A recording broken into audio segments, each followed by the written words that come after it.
Hello दोस्तों, आपण को अमित हाउस प्लान चैनल को स्वागत करुचे। आज आपण को गोटे low cost row house plan देबी। घरटी रहिबो आमर 2 BHK, ताहा सहित स्टेयर केस भी रहिबो। घरटीर एरिया रखिबा 27 feet into 17 feet equal to 459 square feet. घरटीर दैर्घ्य रखिबा 27 फीट आउ प्रस्थ रखिबा 17 फीट। एठी आमर मास्टर बेडरूम रहिबो, एठी सेकेंड बेडरूम, एठी किचन रहिबो, कॉमन टॉयलेट प्लस बाथरूम, एठी डाइनिंग एंड लिविंग हॉल रहिबो। एठी आमे बेसिन पॉइंट देई परिबा आउ एठी आमे टीवी यूनिट देई परिबा। एबे आमे डोर विंडो देई दबा। ये मास्टर बेडरूम रो डोर रहिला।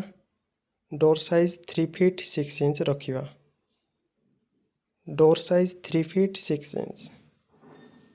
किचन रो डोर साइज रखिबा 3 फीट आउ टॉयलेट रो डोर साइज रखिबा 3 फीट। एठी आपनकर सीढ़ी तले एंट्री रहिबो।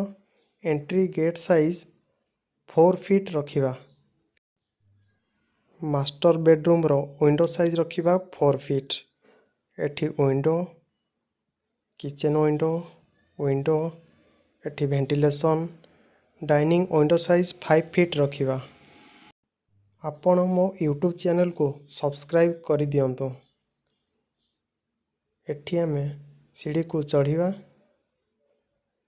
तापर डाहण को मोड़िबा। सीढ़ी रो लेंथ रखिबा 10 फीट आउ वाइड रखिबा 3 फीट। लैंडिंग रो लेंथ रखिबा 6 फीट, वाइड रखिबा 3 फीट। एबे चलंतु आमे डिटेल भरी दबा। मास्टर बेडरूम रो लेंथ रखिबा 10 feet, wide 9 feet. Second bedroom रो लेंथ रखिबा 9 फीट, वाइड रखिबा 9 फीट। किचन लेंथ रखिबा 9 feet, wide 5 feet 6 inch. Toilet length 6 feet, wide 5 feet.